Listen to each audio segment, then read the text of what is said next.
Televisa presenta.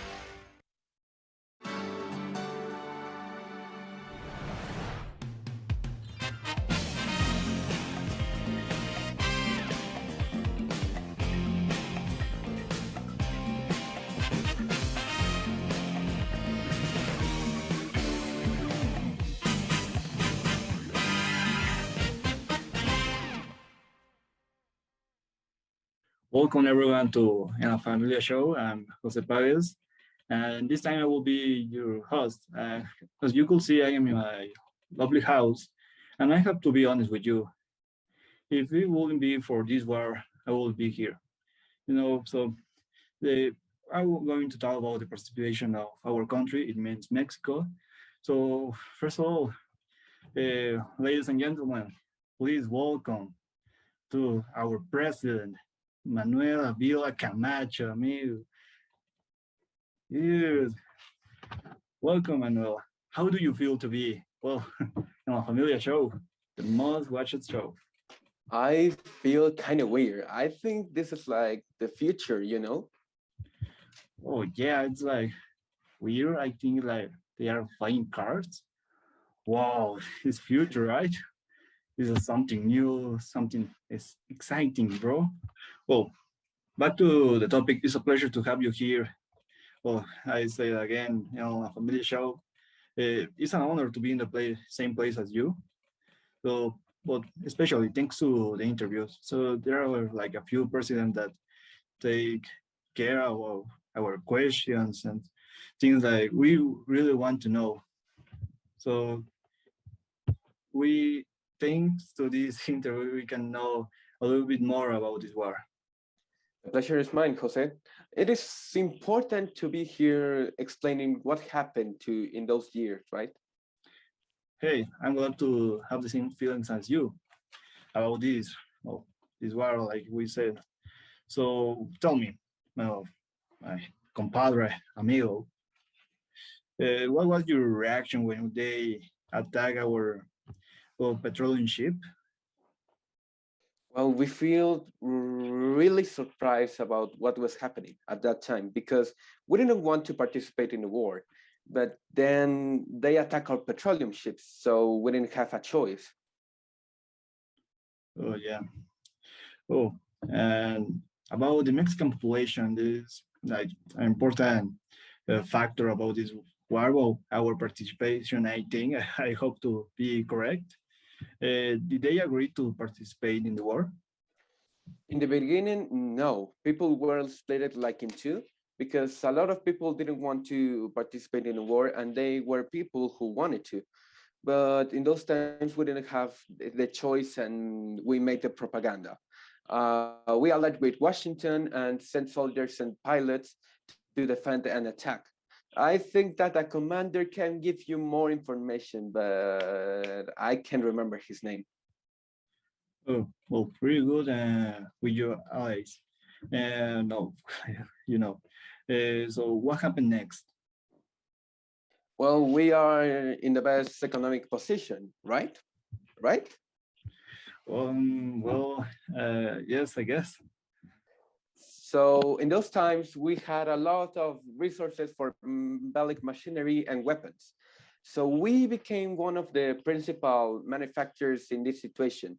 And we were one of the first countries to the ONU. And a lot of our movies were imported to other worlds, like in Hollywood, Mexican films, and all of that. Well, thank you a lot, President, for being here. Uh, Believe me, it's a pleasure to be in the same place as you, as I said before. So, ladies and gentlemen, we'll be right back after these commercials. Hola gamer, juguemos League of Legends. ¿Qué te parece si lo descargamos en este preciso momento y descubrimos juntos cómo se juega? Es fácil de aprender. Funciona de esta manera. Dos equipos de 5 jugadores deben destruir la base enemiga combatiendo en un mapa lleno de objetivos y monstruos. Welcome back again to our Familia show. This time, our second guest is an important person. So please welcome Radamés Pexiol Andrade. Hey, how are you, bro? Thank you for the invitation. I'm fine. And you? How are you? I'm fine. Thank you. Yeah, it was.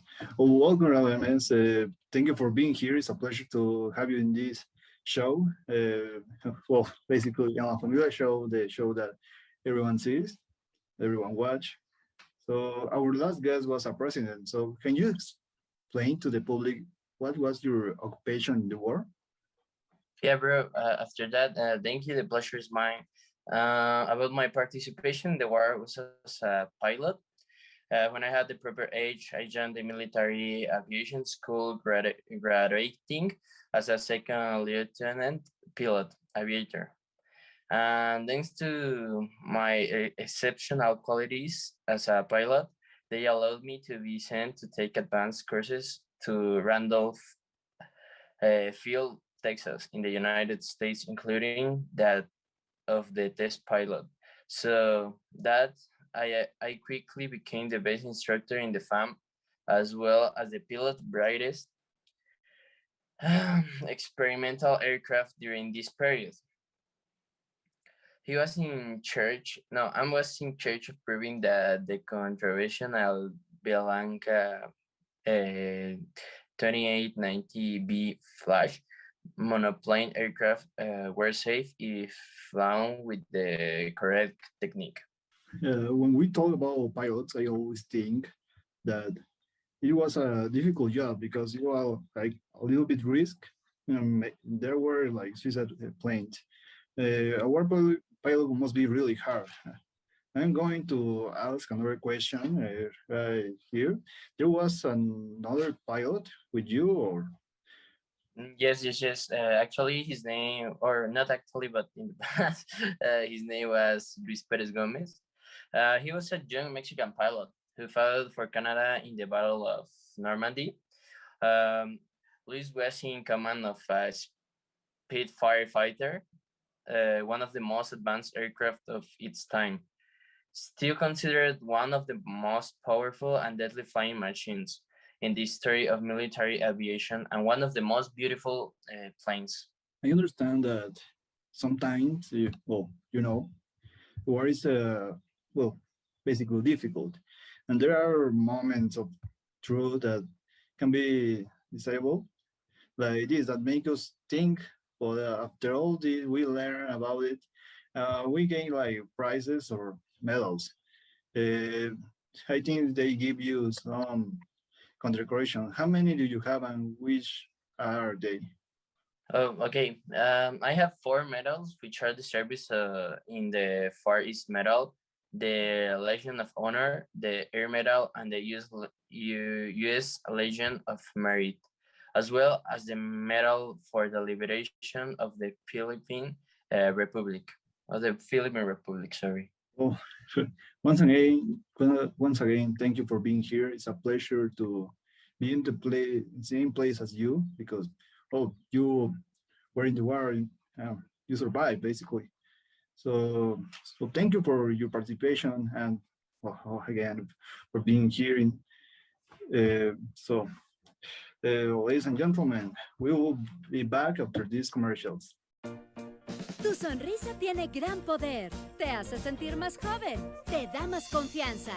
Dale ese poder a tu sonrisa con Listerine Whitening Extreme después del cepillado, que deja tu sonrisa más blanca en 5 días. Listerine Whitening.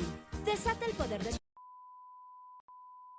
Hi everyone again, in a familiar show, the most watched show in Mexico.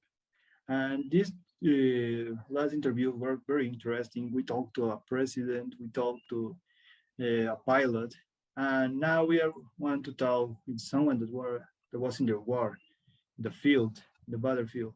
Uh, the person our guest, he fought in with the squadron 201. So, ladies and gentlemen, please welcome to Antonio Cardenas. Hi, I'm Antonio Cardenas, Mexican military, and I fought in the Luzon fight in the Philippines in the Squadron 201. So, as a Mexican military, please explain us to me and the public how is the war in the bloody battlefield?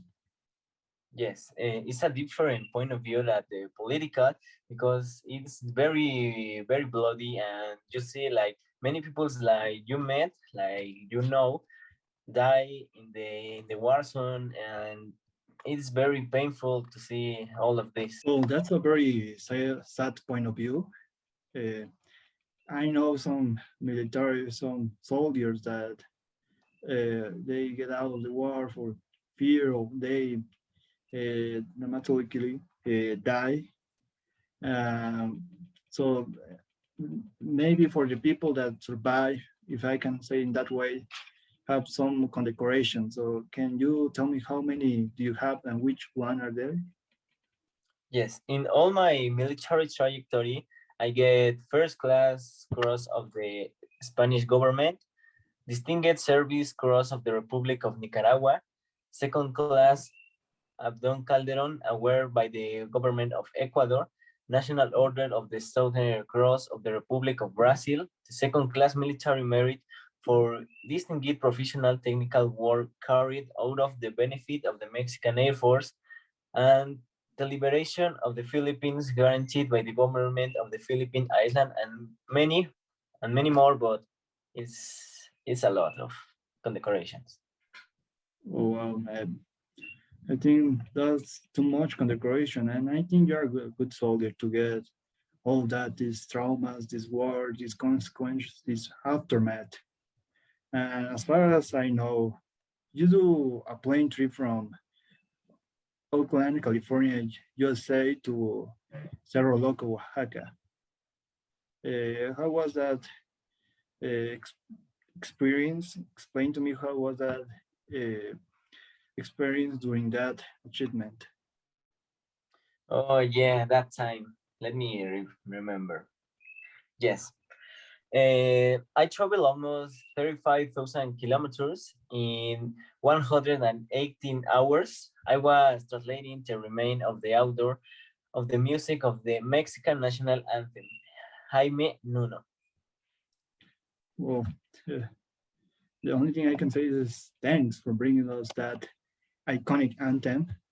And you know, so once again, it's an honor to be here with a good soldier, with a good leader, with a good Mexican military that put the country in the high, like the skies. So thank you. Literally, you in this interview we can learn a lot of things that the war, your maybe your configuration and the last information that you said. So thank you a lot. Well, you could see this time was a really good night, interesting night. I want to say we had a lot of guests, president, a pilot, a Mexican military. To close the topic, I can make a rewind about all these things. You know, the opinion of the public, the people, and in the future. I'm here. I want to ask some questions to some people. Why? So, first of all, one of them said, it was somewhat important step for Mexico due to the great benefits that came. Apart from not being stolen as such, I also believed that thanks to this, Mexico is one of the founding countries to the United Nations Organization, ONU. In this case, is in English for the Latin American people is ONU. So then we had the second one. In my opinion, the Second World War was an attempt to add repression and control apart from the elimination and death of several people around the world. A conflict too great for any country to remain neutral. So several countries have to choose a side. Well, these were some opinions of the public. In my opinion, it's not a part of the history that we can be proud because at the end of the day, it was a war. And it's very sad for the soldiers, the people, their families of the soldiers. And this not only happened in Mexico and not only happened before. We still getting in troubles.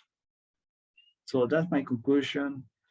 And well, ladies and gentlemen, that was all. Thank you to be with us in La Familia show. And please put us a temp. I don't like to be in that way. I'm hot. Please. See you.